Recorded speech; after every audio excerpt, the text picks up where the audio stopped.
Thank you very much, Secretary General Stoltenberg, Chancellor Merkel. Thank you very much. Other heads of state and government, I'm honored to be here with members of an alliance that has promoted safety and peace across the world. Prime Minister May, all of the nations here today grieve with you and stand with you. I would like to ask that we now observe a moment of silence for the victims and families of the savage attack which took place in Manchester.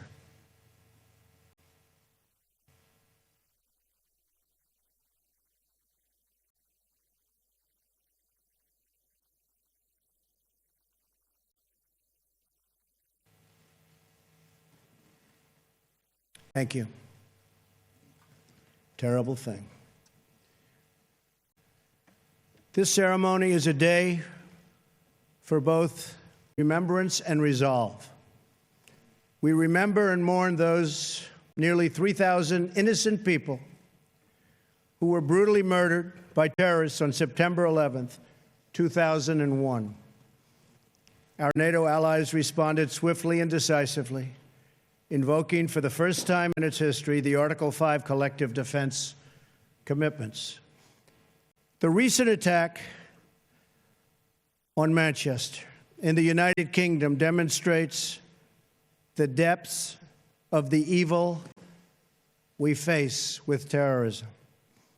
Innocent little girls and so many others were horribly murdered and badly injured while attending a concert, beautiful lives with so much great potential, torn from their families forever and ever.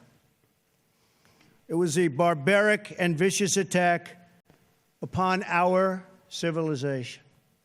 All people who cherish life must unite in finding, exposing, and removing these killers and extremists. And yes, losers. They are losers. Wherever they exist in our societies, we must drive them out and never, ever let them back in. This call for driving out terrorism is a message I took to a historic gathering of Arab and Muslim leaders across the region, hosted by Saudi Arabia. There I spent much time with King Solomon, a wise man who wants to see things get much better rapidly. The leaders of the Middle East have agreed at this unprecedented meeting to stop funding the radical ideology that leads to this horrible terrorism all over the globe. My travels and meetings have given me renewed hope that nations of many faiths can unite to defeat terrorism, a common threat to all of humanity. Terrorism must be stopped in its tracks, or the horror you saw in Manchester and so many other places will continue forever. You have thousands and thousands of people pouring into our various countries and spreading throughout. And in many cases, we have no idea who they are. We must be tough, we must be strong, and we must be vigilant. The NATO of the future must include a great focus on terrorism and immigration, as well as threats from Russia and on NATO's eastern and southern borders.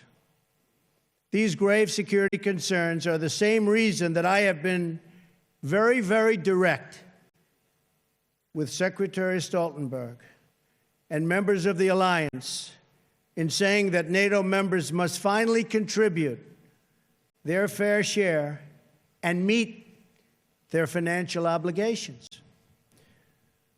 But 23 of the 28 member nations are still not paying what they should be paying and what they are supposed to be paying for their defense. This is not fair to the people and taxpayers of the United States. And many of these nations owe massive amounts of money from past years and not paying in those past years.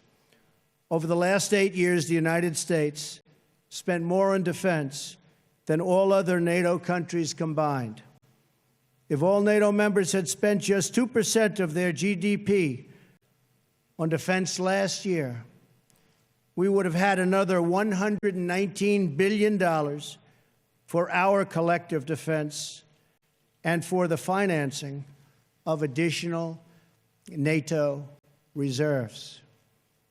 We should recognize that with these chronic underpayments and growing threats, even 2% of GDP is insufficient to close the gaps in modernizing, readiness, and the size of forces. We have to make up for the many years lost. 2% is the bare minimum for confronting today's very real and very vicious threats. If NATO countries made their full and complete contributions, then NATO would be even stronger than it is today, especially from the threat of terrorism. I want to extend my appreciation to the 9/11 Memorial and Museum in New York for contributing this remnant of the North Tower, as well as to Chancellor Merkel and the German people for donating this portion of the Berlin Wall. It is truly fitting that these two artifacts now reside here so close together at the new NATO headquarters. And I never asked once what the new NATO headquarters cost. I refuse to do that. But it is beautiful. Each one marks a pivotal event in the history of this alliance and in the eternal battle between good and evil. On one side, a testament to the triumph of our ideals over a totalitarian communist ideology bent on the oppression of millions and millions of people. On the other, a painful reminder of the barbaric evil that still exists in the world and that we must confront and defeat together as a group, as a world. This twisted mass of metal reminds us not only of what we have lost, but also what forever endures, the courage of our people, the strength of our resolve, and the commitments that bind us together as one.